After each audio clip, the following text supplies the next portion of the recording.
"This is Mary," she said, smiling as though nothing were wrong. "My fiancé's late father's ex." The words landed like glass breaking. A cough somewhere. A scrape of wood against the floor. One laugh. Too thin to be real. Then nothing. I kept my smile. My hands folded in my lap. Not mother. Not widow. Ex. Daniel turned toward her, his hand still at her wrist. He didn't flinch. He only smiled wider, as though the word had not cut through me. I leaned slightly forward. "Did I hear you correctly?" My voice was low, meant only for her. She tilted her head, eyes bright, as if I were a child asking something obvious. "Of course. Isn't that what you are?" I said nothing. The pearls at my throat pressed cold into my skin. My husband's hands had once clasped them there, trembling, whispering forever. Forever had become this. Daniel glanced at me then, briefly. His smile faltered. Just for a heartbeat. "Mom," he began, but she cut across him. Laughter light, sharp as a blade. "Oh, don't look so serious. It's only a phrase. Only a phrase." The air thickened, heavy with her dismissal. Guests turned back to their drinks, their conversations, eager to move on. The quartet struck their strings brighter, faster, as though commanded to cover the silence. I touched the clasp of my clutch, snapped it shut. The sound was soft but final. I set it on the empty chair beside me. Daniel's eyes followed the gesture. "You're not leaving, are you?" His voice, quiet now, edged with something that almost sounded like fear. I met his gaze. My son, 30 years old, dressed like a man, but still behind his eyes I saw the boy who once wept into my side the night the house went quiet forever. "I'm not leaving," I said evenly. "I'm only taking my place." And in that moment I understood. This was not a place of honor. It was a place of erasure. The music carried on. Violins sharp, brittle. Glasses clinked. People laughed too loudly.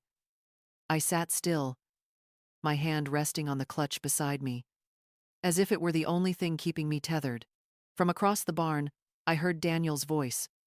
Warm, practiced. He leaned down to whisper to her, the bride who had renamed me. I couldn't hear the words, but I saw the way his mouth curved. Not for me. For hair. The light above swam. Golden and false.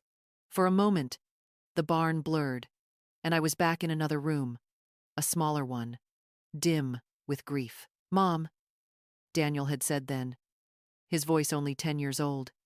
"Is Dad really gone?" He sat on the couch, knees pulled up, clutching his father's glove so tightly. It left marks in his skin. His cheeks were damp. His eyes were too dry. I sat beside him, touched his hair, smoothing it back from his forehead. "Yes," I said. No lies, no softening. "But we're still here." He turned toward me. "Just us?" "Just us," I answered. He pressed his face into my side. Silent. I remember the weight of him, the way the house seemed to breathe around us. Hollow and endless. The memory fractured, and I was back in the barn. Guests leaned across tables, forks clattering against china. The bride tilted her head against my son's shoulder, a smile shining too bright, daring me to protest. I touched the pearls again, cold as they had been that night, years ago when his father, pale in his hospital bed, had whispered forever. Now, forever was this. My boy grown, my role rewritten, my name undone in front of strangers. I sat straighter, spine rigid. Daniel caught my eye across the room. For the briefest second, something flickered, guilt, recognition. I couldn't tell. Then he looked away, and I remained, silent, unseen, my hand resting on the pearls like they were the last truth I still carried.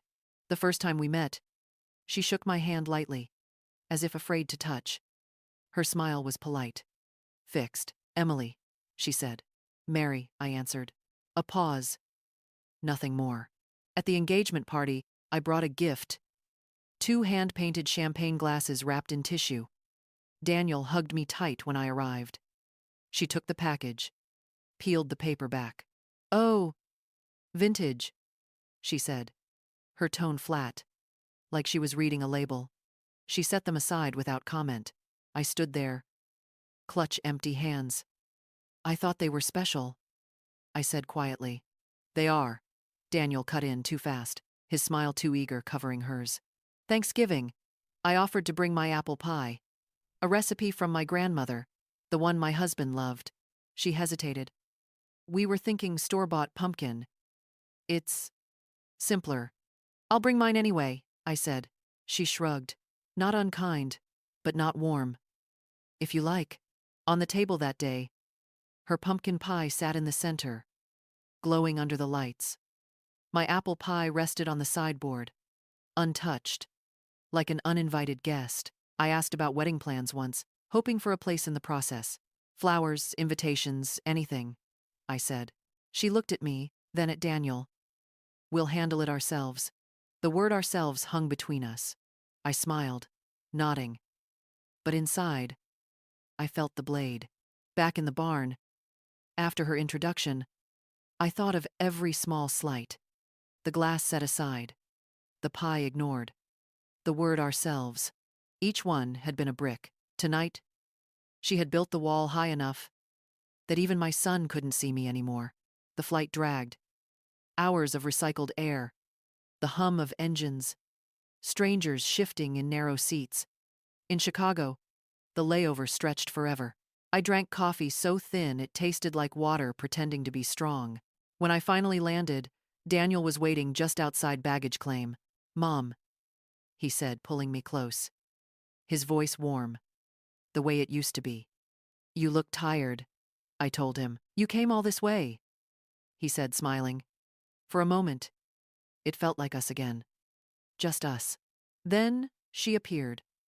Perfect hair, flawless skin, bouquet of folders in her hands. "Mary," she said, brushing my cheek with a quick kiss. "I'm glad you could make it." Could? As though it had been optional. As though my presence might just as easily have been absence. "I wouldn't miss it," I answered. Her eyes flicked to Daniel. "We have so much to do." In the car, she sat in front beside him, talking about seating charts and flower deliveries. Her perfume filled the air, sweet but sharp. I listened from the back seat. The distance between us more than leather and glass. At the hotel, Daniel carried my bag upstairs. "Big day tomorrow," he said. "Yes," I told him. "Big day." He squeezed my hand, then left. She stayed in the car. Later, in the lobby, I went down for tea. On my way back, I saw her in the bar with two bridesmaids. They leaned close, laughing, voices low. Then my name, Mary, clear enough, followed by another burst of laughter. One bridesmaid turned, saw me, and her smile faltered. For a moment, no one spoke. I walked past them without a word, the pearls at my throat cold as stone. Morning light spilled across the hotel carpet. Too bright, too soft.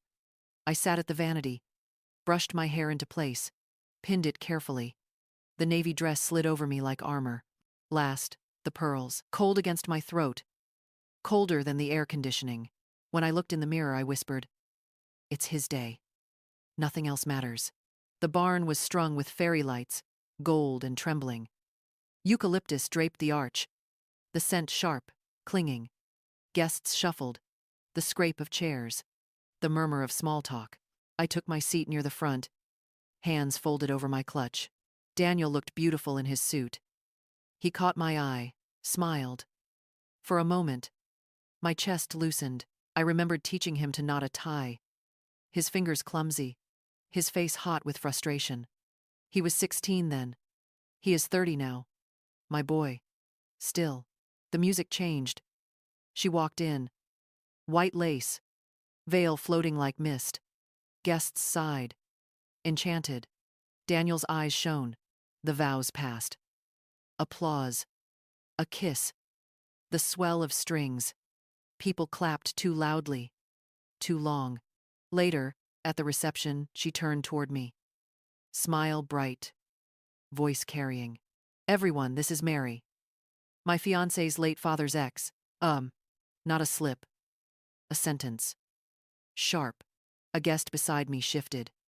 Someone coughed. A woman's hand fluttered toward her wine glass, knocking it slightly. Drops bleeding into the linen.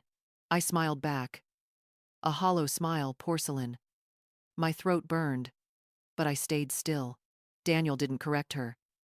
He leaned into her laughter. The music swelled again, forcing life back into the room. Guests spoke louder, faster, covering the crack in the air. I closed my clutch. The snap, small, but final. My hand rested on it, pearls cold above my heart. Table 12. That was where my name card waited, Mary Johnson, written in elegant curls. Nothing more. Not mother of the groom. Not even near the head table. Just 12, tucked between distant cousins and strangers. A woman in pearls leaned toward me. So, how do you know the couple? I looked at her, steady. I'm his mother. Her smile faltered. Oh, of course. She turned away, too quickly. I took a sip of water. The glass trembled in my hand, though I didn't let it show. Across the room, Daniel lifted a microphone. The crowd hushed. His voice was warm, practiced. Thank you all for being here. To my new family, your generosity means the world. To my friends, I couldn't have done this without you. He glanced at me, just briefly. And of course, I'm grateful my mom could make it. That was all. A sentence, dropped like a coin into a fountain. Small, forgettable. The best man followed with a story about college. The maid of honor spoke of destiny, laughter, applause, clinking glasses. I kept my smile fixed, the kind a mask wears. Later, as guests filled plates at the buffet, one of Daniel's friends sat down beside me. Long flight? He asked. Yes. You staying long? Number. The answers cut short. Clipped. He nodded, uneasy, and left. I watched Daniel on the dance floor. His hand at her waist. Her veil now gone. Her hair gleaming under the lights. He twirled her, and she laughed. Radiant, her head thrown back. The crowd clapped, their joy loud, bright. I sat in shadow, the pearls at my throat colder than the glass in my hand. The music shifted from strings to something faster.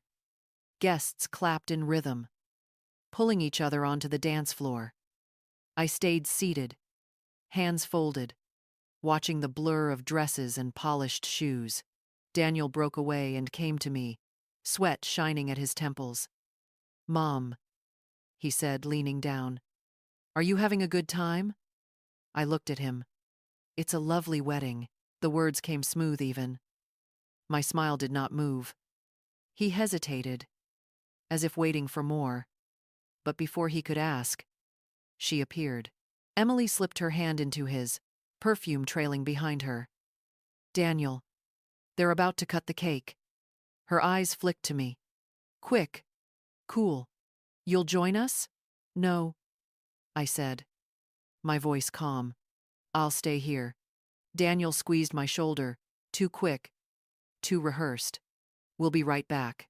They left together, his hand in hers. I sat alone until the noise pressed too hard. Finally, I stepped outside. The night air was cool, heavy with eucalyptus from the arch. My lungs stretched in relief. Footsteps followed. One of the bridesmaids approached, her shawl pulled tight. I just wanted to say, she whispered, what she said earlier. It wasn't right. My head turned sharply. You heard. She nodded. A few of us did. I thought you should know. I studied her face, young, sincere, maybe nervous. For a moment, warmth stirred. Thank you, I said softly. She gave a small smile, then slipped back inside.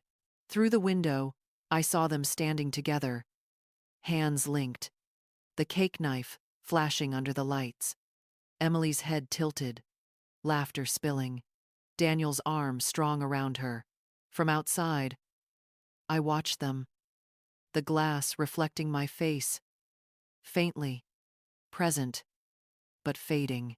The hotel room was gray when I opened my eyes, curtains half drawn, light leaking in, weak and cold. My phone buzzed on the nightstand. Breakfast? Just us? 8:30. Daniel. The diner was 5 minutes away. Grease on the windows, the smell of bacon and burnt coffee hanging thick. Daniel sat in a corner booth, gray sweater, hair uncombed. For a moment, I saw the boy who used to beg me for pancakes before school. "Morning, Mom," he said, standing to hug me. We ordered quickly. Eggs for him, oatmeal for me. For a while we spoke of flights, hotels, weather. His voice was light, careful, circling something fragile. Finally, I set my spoon down. "Daniel," he looked up. His fork froze. "Yesterday," I said, my voice low, steady. "When she introduced me. Do you know what that did?" "Mom," he began. "Number, let me finish." I leaned forward. "She erased me. In front of everyone. Not mother. Not widow. Just an ex. As if I'd never raised you. As if I hadn't carried you through all those years alone." His face tightened. He pushed his eggs around the plate. "I'm sorry. I should have stepped in. I didn't think. That's just it." I cut in softly. "She didn't misspeak. And you didn't see it. But I did. I felt it." He rubbed a hand over his hair. "I'll talk to her. That's not how I see you. You know that, right?" I held his gaze. For a moment, I wanted to believe. "I hope so," I said. The waitress came, refilled our cups. Daniel forced a smile. Changed the subject to his job. "The honeymoon," I answered. But the air between us stayed heavy. The kind that clings long after words are spoken. When we stood to leave, he hugged me tight. "Safe flight, Mom. I'm glad you came." I smiled. But walking back to the hotel, I felt the words slip through me like air, warm for a moment, then gone. The airport hummed with departures. Suitcases rattled across tile. Voices echoed under high ceilings. I moved through it all like a shadow, clutching my ticket, my pearls cold against my throat. On the plane, I found my seat by the window. The man beside me nodded once, then put on headphones. Good. Silence suited me. As the engines roared and the city shrank below, I opened my notebook. On the blank page I wrote, "His bride introduced me as his late father's ex." The ink bled a little. The letters too heavy. Clouds swallowed the view. White. Endless. I leaned my forehead against the glass. Cool. And steady. Memory came uninvited. Daniel at 8. Running across the yard with his backpack bouncing. Shouting that he'd made the team. His face lit with pride when I clapped from the porch. Then 16 standing in front of a mirror fumbling with a tie. "Mom, it looks wrong." His voice cracking. Frustrated, I guided his hands, showed him the knot, my own throat tight with remembering who should have been there. Now 30, standing in a barn, smiling at a woman who called me nothing. I closed the notebook. My reflection in the glass looked back. Tired eyes, lips pressed thin. Not erased. Not yet. The flight attendants passed with carts. The clink of cups. The hiss of soda cans. I took a packet of almonds. More for my hands than my hunger. I breathed with the hum of the engines, steady, constant. Above the clouds, the world looked calm. Below, my life was shifting without my consent. But one thought anchored me. She could rename me in public, diminish me with a smile, yet she could not touch the years already lived, the boy already raised, the love already given. When the captain announced our descent, I straightened in my seat. The notebook waited in my bag. My story was still mine to write. The taxi dropped me at the curb. My house waited, small and still, the front steps damp from last night's rain. I turned the key, pushed open the door. Silence met me like an old friend. The lavender diffuser still hummed faintly in the corner. The Afghan lay folded over the arm of the couch. Everything exactly as I had left it, as though nothing had happened, though everything had. I set my suitcase by the door. Made tea. The kettle whistled sharply, filling the kitchen with steam. I carried the cup to my chair by the window, the one where I'd sat so many mornings before. For a while I watched the backyard. Leaves had gathered along the fence line, brown and brittle. A crow picked at something in the grass, its wings black against the pale sky. I reached for my notebook. The page from the plane stared back at me. I turned it, started a new one. What comes next? The words sat heavy, but steady. I began to write, keep speaking to Daniel, even if it feels one-sided. Silence builds walls faster than anger. Do not swallow hurt. Say it once, clearly, and let it go. Protect your boundaries. You are not required to stand where you are diminished. Build the rest of your life. Book club, library, friends, things that belong to you, alone. I set the pen down. The list was not a plan, not yet. But it was a compass. Outside, the crow took flight, leaving the yard empty. Inside, I lifted my tea. The cup warmed my hands, but the pearls at my throat stayed cold, pressing against my skin, a reminder of everything still unresolved. The phone rang 2 nights later. His name on the screen. I let it buzz twice before answering. Hello, Daniel. My voice was steady, flat. Hi, Mom. For a moment, he sounded like the boy who once called me after winning a spelling bee. Then the pause came. Heavy. Careful. I wanted to check you got home okay. I did. Silence stretched. The flight was smooth. Thank you for asking. He cleared his throat. Listen. About what happened at the reception. Yes? He faltered. Emily didn't mean it the way it sounded. I closed my eyes. Then tell me, Daniel. How exactly did she mean it? She was nervous, he said quickly. She panicked. She thought mentioning Dad would explain things. She just grabbed the wrong words. It explained something, I said, my tone calm, sharp, but not the truth. I know. His voice dropped. And I should have corrected her. I froze. I'm sorry. You're my mom. That's how you should have been introduced. The words should have softened me. They didn't. They hovered like smoke, already fading. She hurt me, I said simply. And you let it stand. Silence on the line. The kind that used to be filled by his father's coughs, by the sound of Daniel's small voice, asking if everything would be all right. Finally, he said, she wants to call you, to apologize herself. I looked at the pearls glinting faintly in the lamplight. Not yet. Give it time. We spoke of safe topics after that. The weather, his work, the honeymoon plans, words light as paper, covering something heavier beneath. When the call ended, I wrote in my notebook, acknowledged, apologized.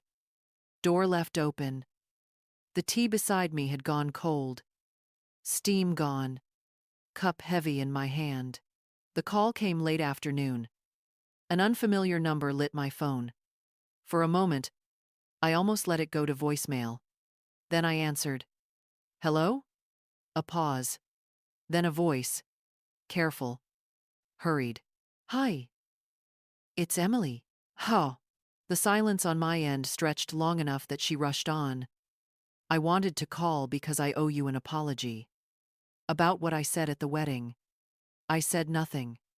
The kettle hissed faintly in the kitchen. When I saw you there, I panicked. She continued. I wanted to acknowledge you, but the words came out wrong. I thought, her voice faltered. I thought connecting you to Daniel's father might make sense to people. But it wasn't right. I know that. Finally, I spoke. You erased me, in front of everyone. That's what you did. Her breath caught. I didn't mean to. I've replayed it 100 times. I wish I could take it back. Wishing doesn't change what was said. My voice stayed low, steady. I know. Softer now. I'm so sorry. I want us to have a good relationship. Not one built on that moment. The words hovered. Tentative. Fragile. I looked out the window. The sky was bleeding into evening. Streaks of violet and red. Light fading fast. What I need, I said, is for you to see me as I am in Daniel's life, and to make sure others see it too. I do, she said quickly. And I will. We spoke of small things after that. The flowers at the reception. The honeymoon plans. Her voice steadier now, mine still measured. When the call ended, I set the phone down. The room was quiet, but not empty. Outside, the last light drained from the sky, leaving only the outline of trees against the dark. The first sign came in an email, not a quick forward, not a half line about bills or travel. A real note. Daniel asked if I'd finished the book I'd mentioned months ago. He told me about a new cafe near his office. Attached a photo of a latte topped with a heart. Trivial things, but typed with care. A few nights later, a text arrived. Emily, just tried your lemon cake recipe. Daniel says it's better than mine. Thank you for sharing. I read it twice. Smiled once. The next weekend, they called together. Daniel spoke of work, of neighbors. Emily chimed in, her tone lighter, less rehearsed. We were thinking of repainting the living room, she said. Do you like pale blue? Better than gray, I replied. She laughed, not sharp this time, but easy. Small stitches, nothing grand. Meanwhile, I filled my days differently. Wednesdays at the library, guiding children to books. Their hands small, eager, their voices unguarded. In the evenings, book club, coffee, soft debates about characters and endings. The sound of my own laughter surprised me.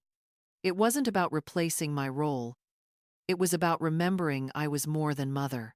Still, sometimes the memory stung. Passing a bakery window, catching sight of a pie. The words late father's ex, whispered back, quiet, but sharp. I let them pass, like smoke that doesn't linger if you don't breathe it in. One evening, the phone rang. Daniel's voice, warm. Mom, Emily and I wondered if you'd like to visit in spring. No event. Just us. For a moment, I said nothing. The invitation sat in the air. Fragile, but real. I'd like that, I answered. My voice steady. And I meant it. Spring softened the air. Trees along the street blushed with new leaves as my cab pulled up to their house. Daniel was waiting on the porch, sleeves rolled, sun on his face. He looked tired, but his smile was real. Mom, he said, pulling me into a hug. You made it. Inside, the house smelled of roast chicken and lemon. Emily met me at the door. Her smile reached her eyes this time. She leaned in, not too close, but not distant either. Welcome, she said. I've been looking forward to this. At dinner, we sat around a small table. The clink of forks, the murmur of easy conversation. Daniel told me about a project at work. Emily asked if I'd ever been to Italy. We'd like to go, she said, glancing at him. Take comfortable shoes, I answered. She laughed. Not sharp, but soft. The next morning, Daniel took me to a bookstore downtown. He handed me a novel. Remember when you used to read me bedtime stories? You did voices for the characters. His smile was almost boyish. I felt the years collapse for a moment. You always begged for one more chapter. And you always gave in, he said. That afternoon, Emily joined us for a walk in the park. She asked about the library where I volunteered. Children must love you, she said. They love the books, I corrected. She smiled. Still, they remember who gives them the stories. On my last night, she surprised me. In the kitchen, she pulled out flour, lemons, sugar. Teach me, she said, holding the zester awkwardly. Careful, I said, guiding her hand. Too deep, and it turns bitter. She laughed when she slipped, flour dusting her sweater. When the cake came out, warm and fragrant, Daniel cut the first slice. Still the best, he said, looking at me. For the first time in a long while, I believed him. Summer heat clung to the air when I came back. Daniel met me at the station, sunburnt across the nose, sleeves rolled.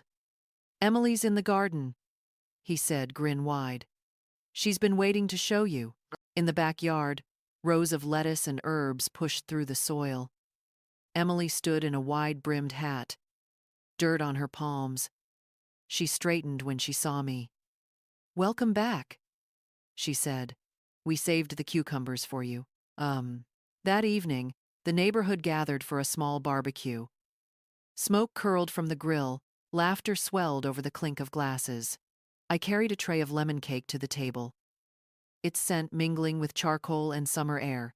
Emily tapped a glass. Everyone, she said, her voice steady. This is Mary, Daniel's mom. Nothing more. Nothing less. Exactly enough. A man beside me nodded. Raised a good son, he said. I smiled, this time without effort. I tried.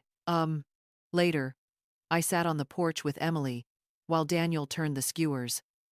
The cicadas buzzed in the trees, the air thick with their rhythm. She spoke of her work, her family, her plans for the house, her voice lighter, freer. I'd like to learn your banana bread next, she said. Banana bread's easier than lemon cake, I told her. She laughed. Then I'll master it. For a moment, the silence between us wasn't strained. It was companionable. Daniel called from the yard. Cake's gone already, Mom, his grin boyish, his voice proud. I looked at Emily, then at him. For the first time, I felt the wall lowering. Brick by brick, the glass of iced tea in my hand sweated against my skin. Cool and steady. The pearls at my throat no longer felt quite so cold. It was October when the phone rang.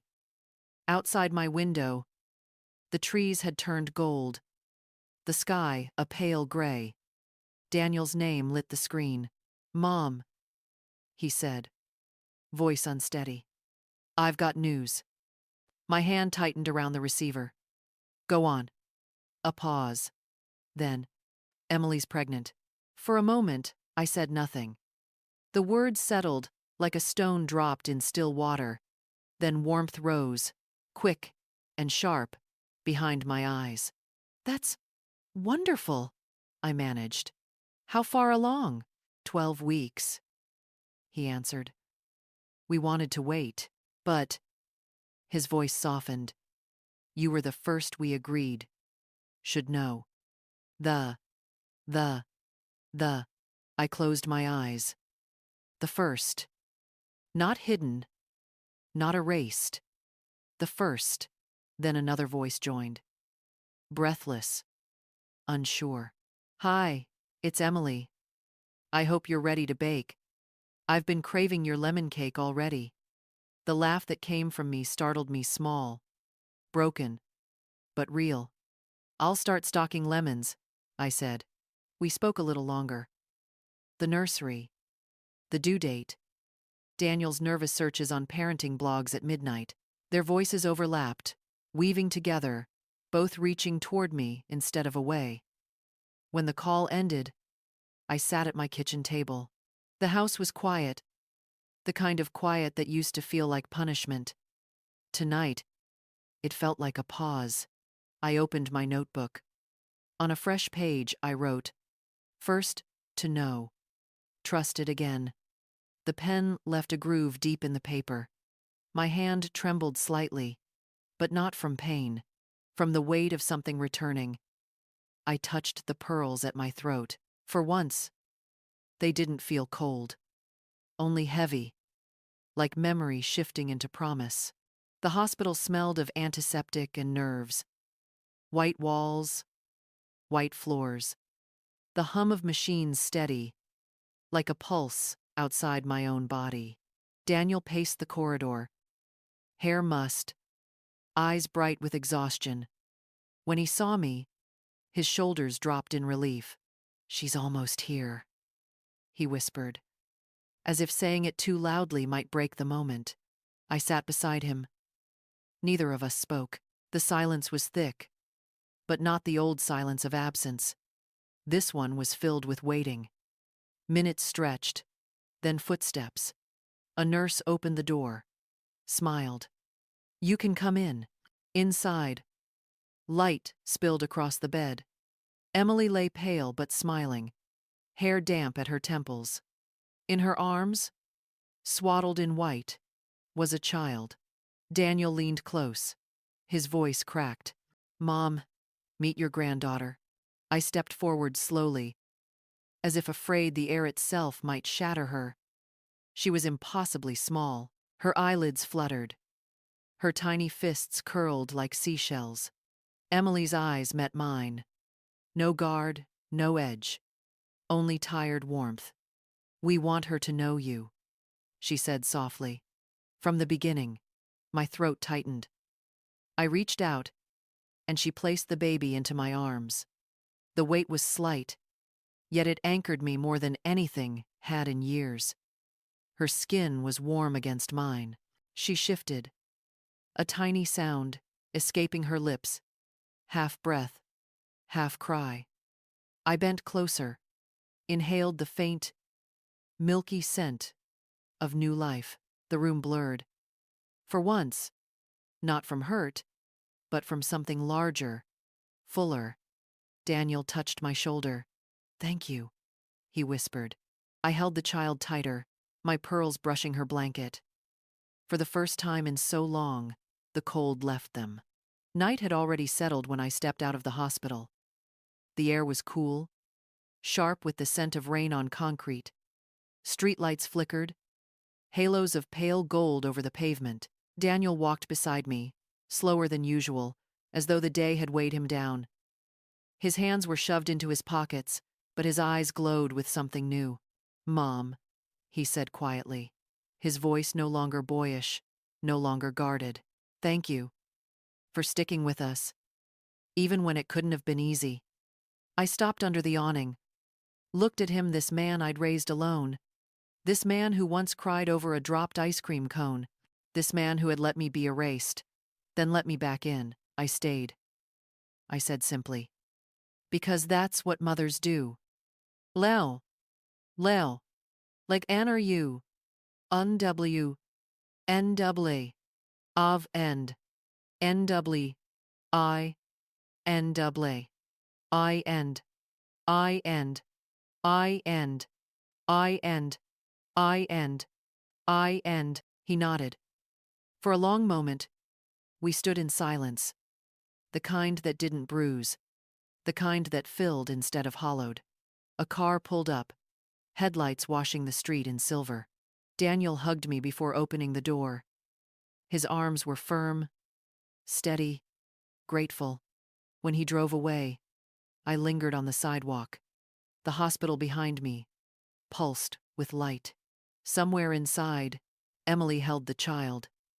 My granddaughter. Our future. I touched the pearls at my throat. For months, Years. They had felt like stones, cold, heavy, reminders of absence. Tonight, under the cool wind, they warmed against my skin, not erasing the past, but carrying it forward. I lifted my face into the night air. The wind pressed against me, not cruel, but cleansing. For the first time, in a long time, I didn't resist it. Weeks blurred into rhythm. Calls, photos, small updates. One afternoon, the phone rang. Daniel's voice was lighter than I'd heard in years. She smiled today, Mom. Not gas. A real smile. I laughed softly. Who did she smile at? At Emily, he admitted. But I'll take my turn.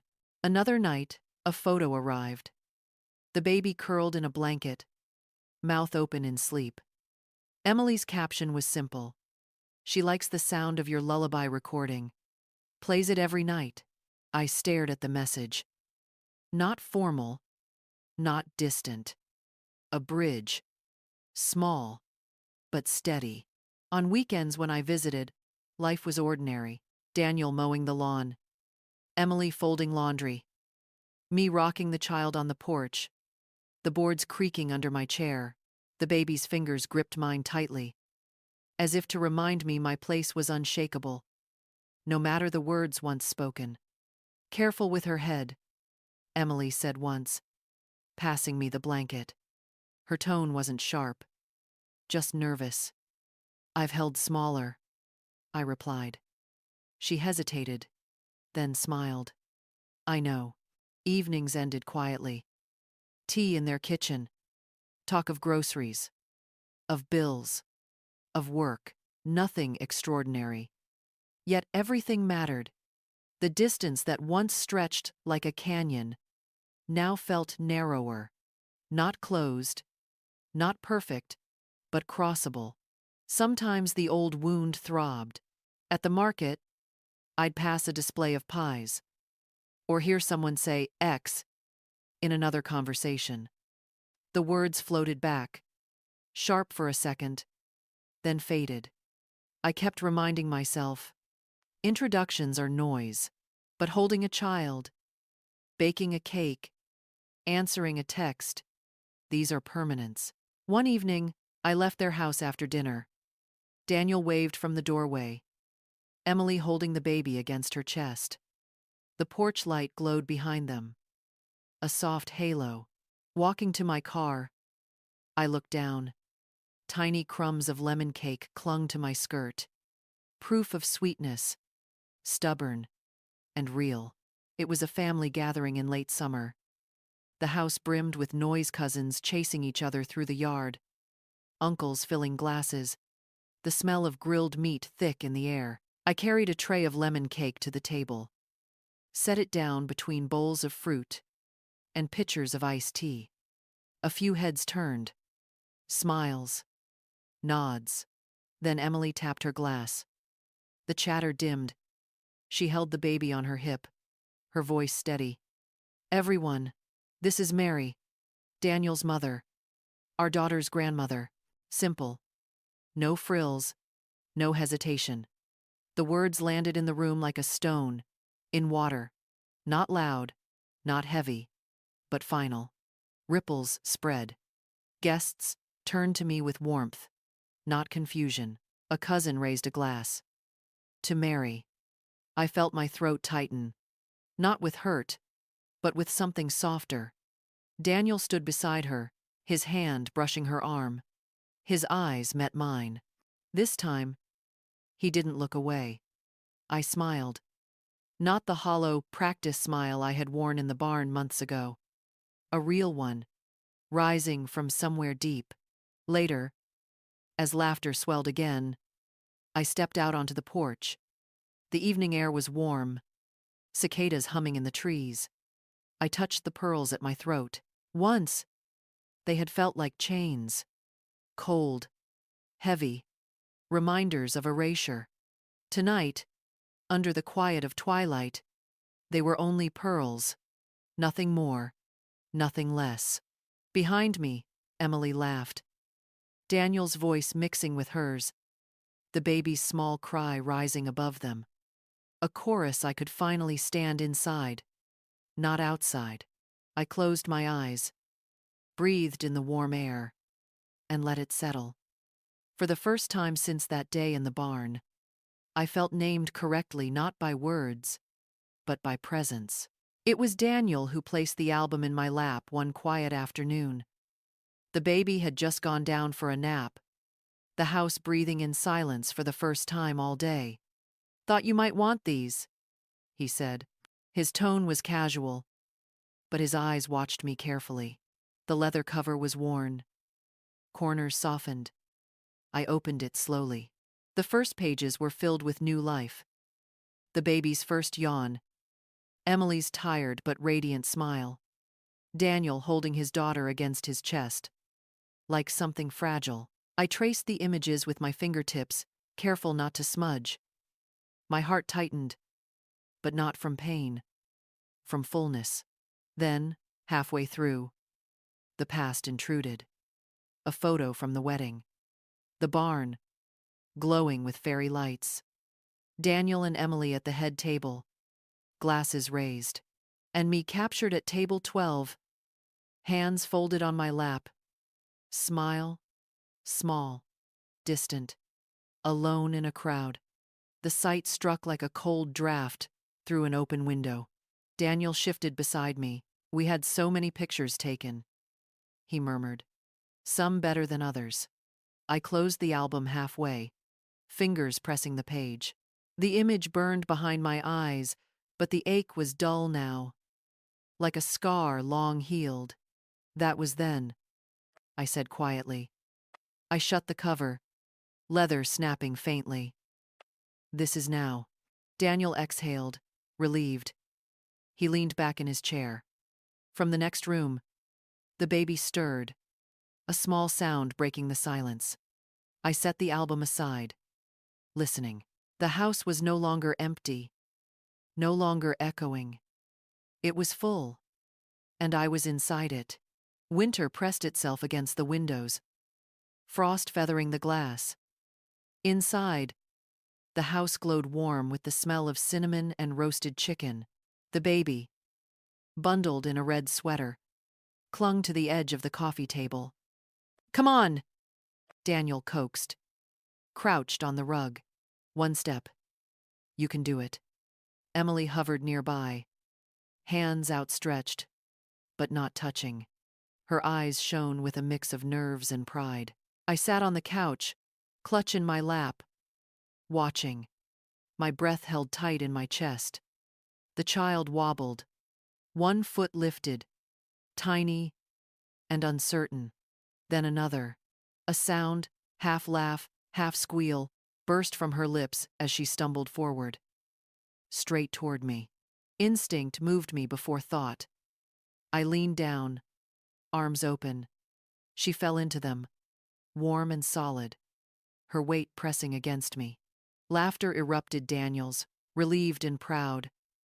Emily's, light and unguarded. "She chose you," Daniel said, grinning. Emily added softer. "She knows who you are." The words settled deeper than any apology could have. I held the child close. Her small hands gripped my necklace, tugging at the pearls. Once, they had felt cold, heavy with memory. Now, in her grasp, they felt alive. I kissed the top of her head. Her hair smelled faintly of milk and soap, clean and new. The fire crackled in the hearth. Outside, snow began to fall, soft against the glass. The world beyond was frozen. But in this room, warmth bloomed strong enough to melt every shard of the past. The car heater hummed, filling the silence with its low drone. Outside, winter streets stretched dark and empty, street lamps bending their light across patches of ice. Daniel's hands tightened on the steering wheel. He hadn't spoken since we left the house. Finally, at a red light, he exhaled. "Mom," he said quietly, "I need to tell you something."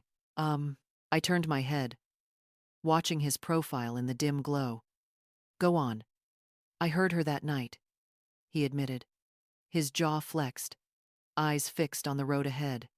At the wedding, when she called you Dad's ex, I knew it was wrong.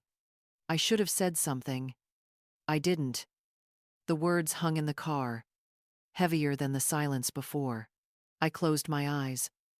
For a moment, I saw him again at 10 years old, curled on the couch with his father's baseball glove. Too quiet, too still. A boy who had already lost too much. You don't have to explain, I said finally. My voice even, not unkind. You just have to remember. The light changed. The car moved forward. Neither of us spoke again until he pulled up outside my hotel. He put the car in park but didn't turn off the engine. I'll do better, he said, voice low. I promise. I looked at him, at the man he had become, at the boy I still carried inside me. Promises are only words, Daniel, I answered. It's the remembering that matters, he nodded, eyes glassy but steady. I opened the door. Cold air rushed in, sharp against my face. For a moment he stayed there, gripping the wheel, silent. I stepped out, shut the door softly behind me.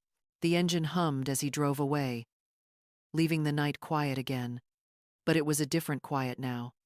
Not empty, not hollow. A silence that carried weight. It was late afternoon, the house heavy, with the smell of soup simmering on the stove. Emily rocked the baby in the armchair, humming softly. Daniel had stepped out to take a call. I sat opposite them, my hands folded, the pearls cool against my collarbone. They had been with me for decades. Gift, promise, memory, burden. I touched them lightly, feeling the smoothness worn by years. The child stirred, small fingers grasping at the air. I leaned forward. May I? I asked. Emily smiled, tired but gentle. She placed the baby in my arms, warm, solid. The weight of an entire future pressed against me. For a long moment, I simply held her. Her tiny hand lifted, brushing my neck, tugging at the necklace as though it belonged to her already. I unclasped it. The sound was soft, metallic. The pearls pooled into my palm, heavy and shining. Emily's eyes widened. Mary, you don't have to. I do, I said, my voice steady. These were given to me as a promise. But promises change. She deserves to carry them now without the weight I've known. I placed the necklace gently across the baby's blanket, her hand curling instinctively around a single pearl. For the first time in years, the cold left them. Emily's eyes glistened. Thank you, she whispered. I shook my head. Not for you, for her. The room was quiet, save for the bubbling of soup in the kitchen, the faint sound of wind against the windows. I looked down at the child in my arms. The pearls gleamed against the fabric, not as burden, not as memory, but as inheritance. For once, I felt lighter. Spring returned with damp soil and pale green shoots pressing through the earth. I stood in their backyard, sleeves rolled, a small spade in my hand. Emily knelt beside me, her jeans streaked with dirt. Here, she said, pointing to a patch of ground. If we put the tomatoes here, they'll get the best light. I pressed the spade into the soil. It broke easily, rich and dark. Tomatoes like company, I murmured. Plant basil near them. The scent keeps pests away. Emily glanced at me, surprised. I didn't know that. You will, I said simply. For a while, we worked without speaking. The air smelled of earth and cut grass. Birds called from the fence line, the sound high and insistent. Daniel's voice floated from inside the house, faint over the baby's laughter. Emily wiped her hands on her knees, then looked at me. Mary, about the wedding, I still think about it. I kept my eyes on the soil. So do I. I can't undo it, she said quietly. But I hope I can grow something better with you. Like this garden. I pressed another seedling into the dirt, firming it with both hands. Then let's see if it takes root. She exhaled, relief in the sound. For the first time, her words didn't feel rehearsed. They felt real. When we finished, the rows were uneven, imperfect, but alive. Tiny green leaves swaying in the breeze, fragile, yet determined. I stood, brushing dirt from my palms. Emily shaded her eyes, looking at the patch with pride. It's a start, she said. Yes, I agreed. It is. The garden lay before us, a quiet promise written in soil and sunlight. Snow lined the streets when I arrived. Soft drifts piled against fences, the sky low and gray. Their house glowed from within, yellow squares of light pressed against the dark. Emily opened the door, cheeks flushed from the heat inside. Come in, it's freezing, she said, tugging me gently by the arm. The child no longer swaddled, but walking barreled toward me in wool socks. Curls wild. Nana! She shouted, her voice high and sure. The word stopped me. Not Mary. Not Dad's ex. Nana. I bent down, arms open. She collided with me, warm and solid, smelling faintly of cookies. Daniel came in from the kitchen, a mug in each hand. She's been practicing that all week, he said, handing me tea. Wouldn't stop saying it. Emily laughed softly. She wouldn't let us call you anything else. We sat by the fire, the logs snapping, sparks rising. The child climbed onto my lap, small fingers tangled in my hair. I traced the line of her back. Steady, steady. Daniel watched us, quiet for a long while. Then he said, almost to himself, I don't know how I thought we could ever do this without you. The words hung in the room, weighty, but gentle. Emily reached for his hand, and in her eyes I saw no pretense. Only agreement. The snow outside pressed harder against the glass, muffling the world.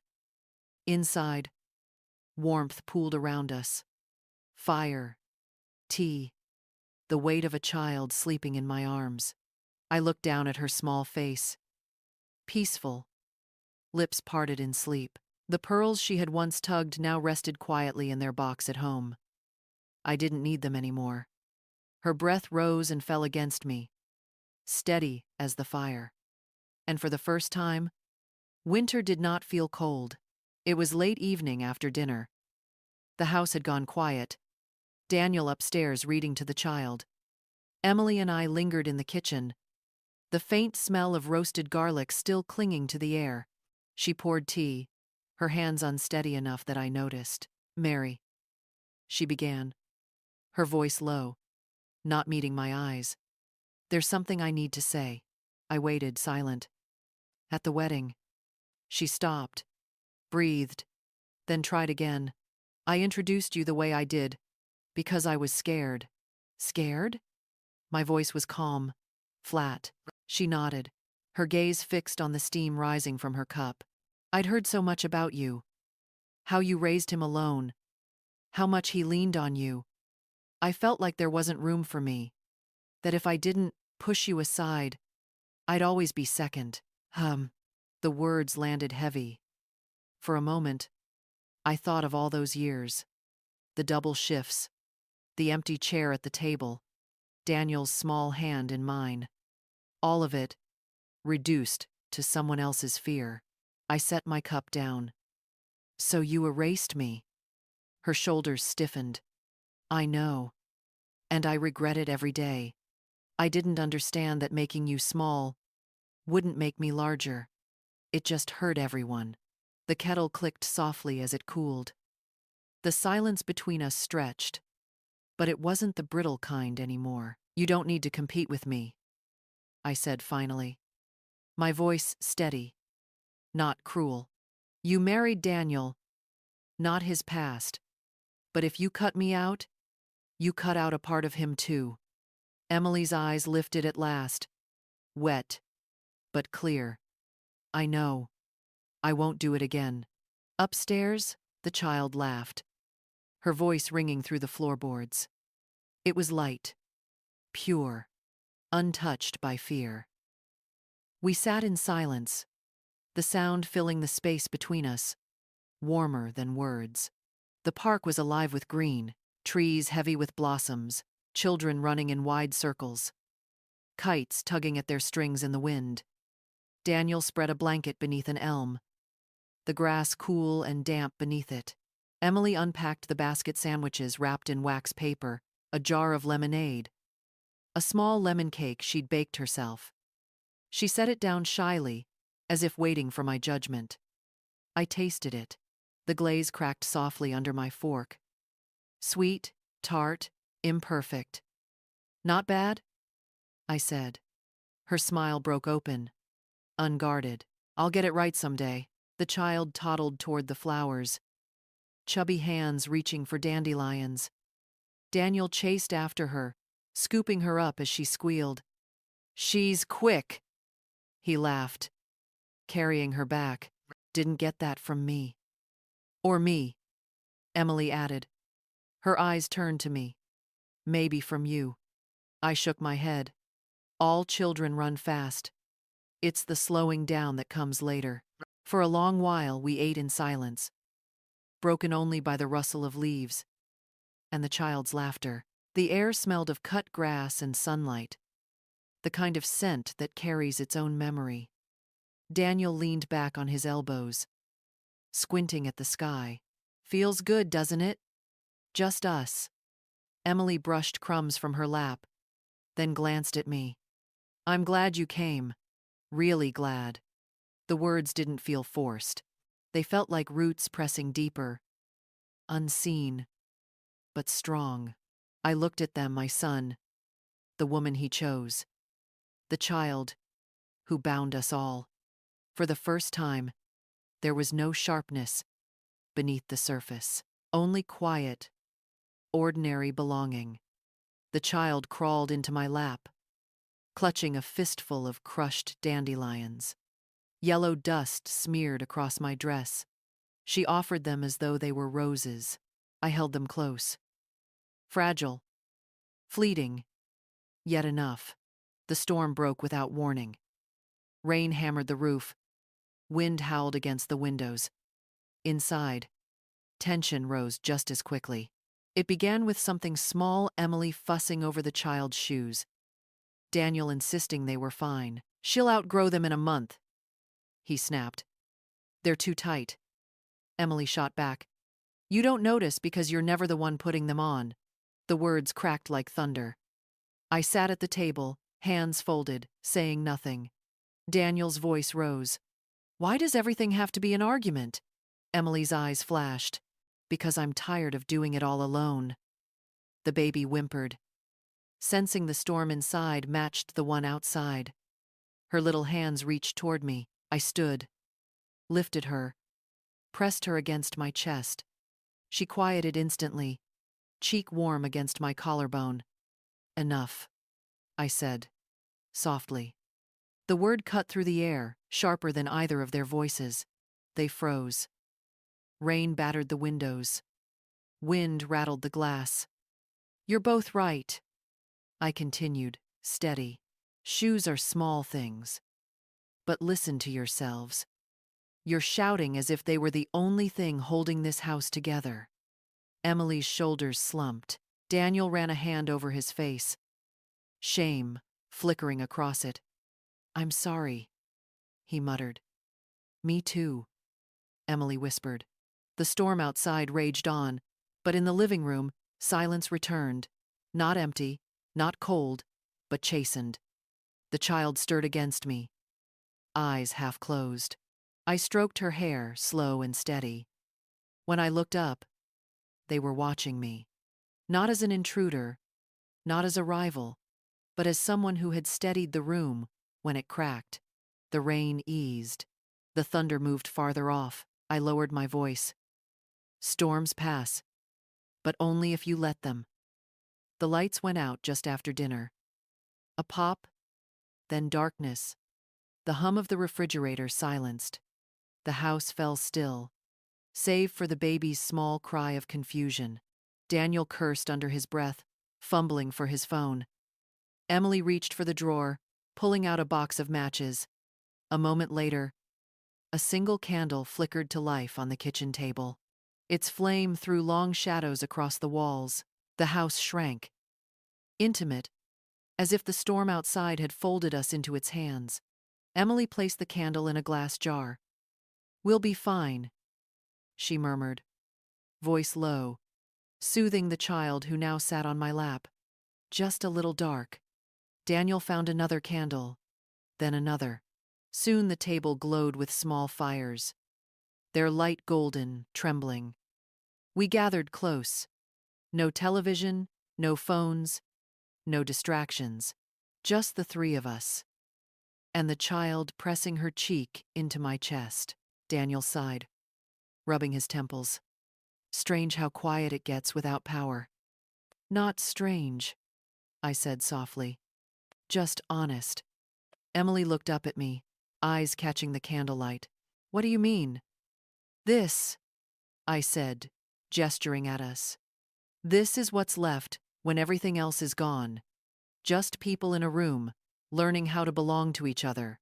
No one spoke for a moment. The candles crackled faintly. The shadows swayed. Then Daniel reached across the table, his hand covering Emily's. She squeezed it. Their faces softened, the fight from the storm already distant. The child stirred, then laughed, a sound light as air, echoing against the dark walls. We all looked at her, and the laughter spread, quiet but unstoppable. For that hour, with the world outside hidden in black, we belonged only to each other. The light was fragile, but it was enough. When the power snapped back, flooding the room with harsh white, I almost wished it hadn't. The candle still burned, steady, its flame smaller than the bulbs overhead but warmer than all of them combined. One quiet afternoon, when the house was empty, I sat at the desk by the window. The garden outside still carried the dampness of last night's rain. I opened my notebook, not to record hurt this time, but to leave something behind. "For you," I began, though she was still too small to read, her world no larger than a crib and a pair of loving arms.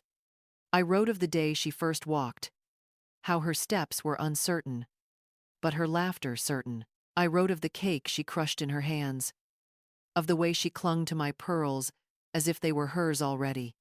I wrote of storms, too, how voices can clash like thunder, how silence can feel heavier than rain.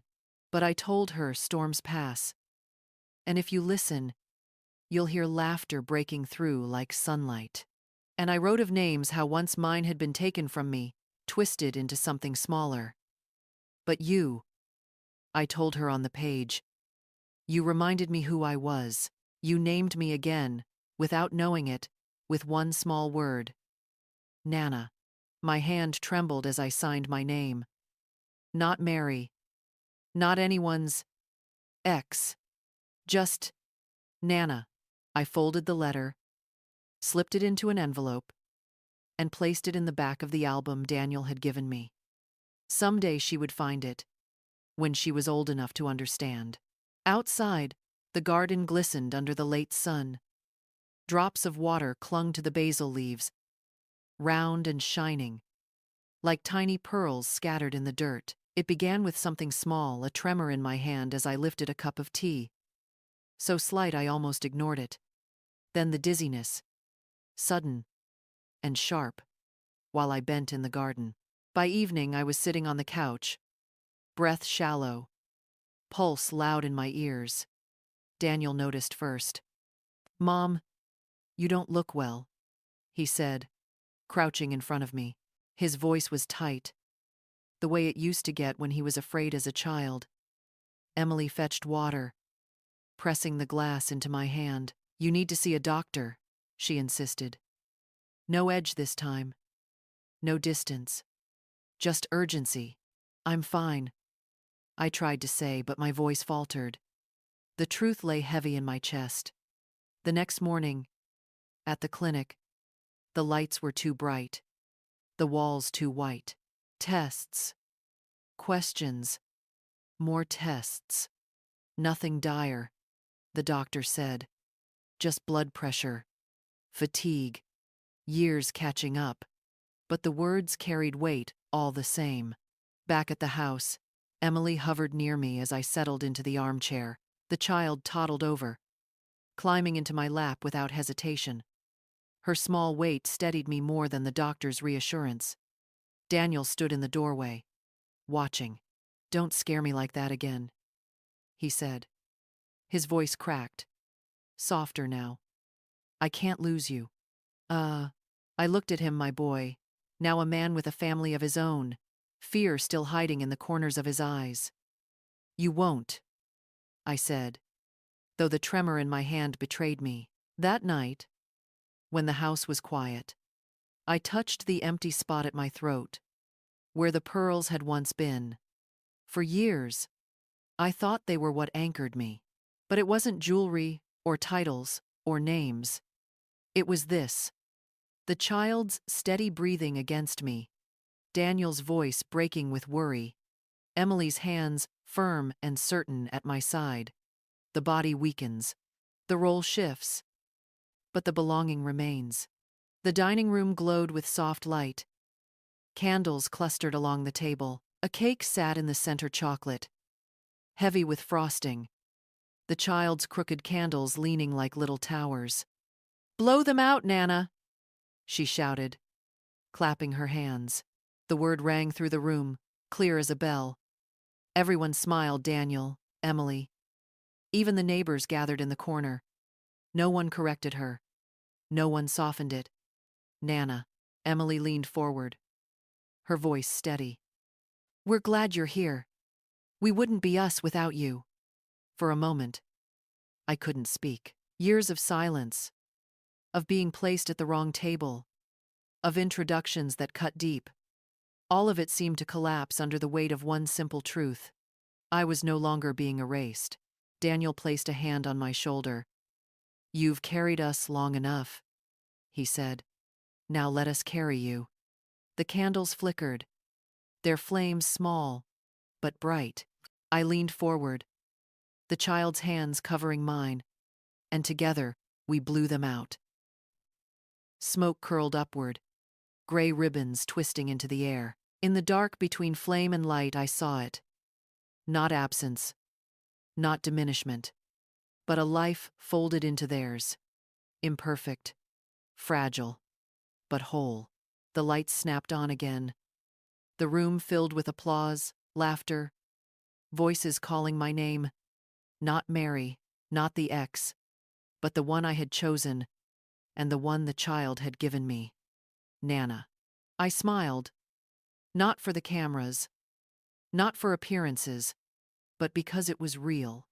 And as the smoke drifted toward the ceiling, I felt it carry the last of the old ache away. The house was still, the child asleep upstairs, the faint hum of the refrigerator the only sound. I sat at the desk with a fresh notebook, the pages pale and waiting. This time I didn't write lists or scraps of memory pressed down in haste. I wrote deliberately, each word steady, as though speaking to someone not yet old enough to understand. "This is who I was," I began. Not an ex, not a stranger. A mother who stayed, through the nights of illness, through the empty chairs, through the silences that felt endless. A woman who held a boy's hand until it grew too large to fit in hers, and then learned to let go.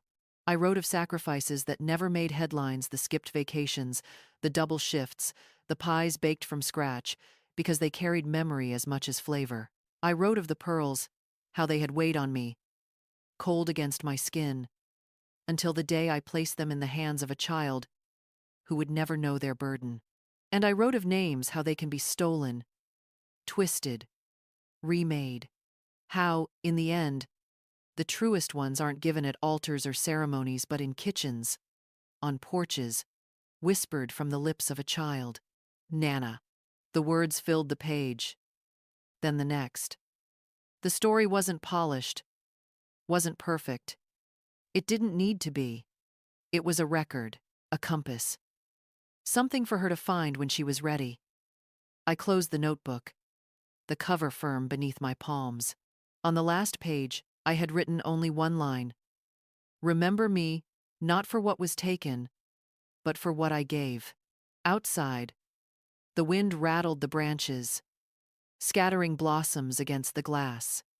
They clung for a moment, then slid away, leaving faint trails of water. Fragile, brief, beautiful. It wasn't a grand occasion. No speeches, no ceremony. Just a Sunday afternoon. The house hushed after lunch. The child slept upstairs, the rhythm of her breathing carrying faintly through the baby monitor.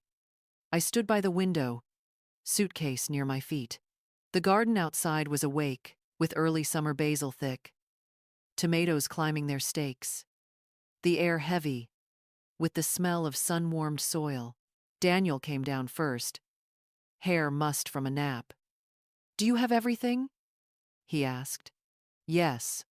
My hand rested on the suitcase handle. "I've learned to pack light." Emily appeared next, holding out a paper bag. "Snacks for the train." She hesitated, then added, "Thank you. For coming. For everything." We stood there, the three of us, silence hovering like a fourth presence. No bitterness now, only the quiet weight of knowing how far we had come. "I'll be back," I said finally. "Soon." Daniel stepped forward, hugging me hard, as if afraid I might slip away. Emily followed, her embrace brief but warm, no longer forced. At the door I paused. The house behind me no longer felt like a place I was visiting, but like a story I was written into again. Not erased, not footnoted present. Outside, the air was sharp with the promise of rain. I pulled my coat tighter, steadying myself against the wind. My hands trembled slightly, but I kept them hidden in my pockets. The suitcase wheels clicked softly against the pavement. I didn't look back, not because I didn't want to, but because I didn't need to. For years, pearls had been the symbol I clung to. But as I walked away, it was the child's voice echoing in my mind, Nana, that stayed. The sound was enough to carry me forward.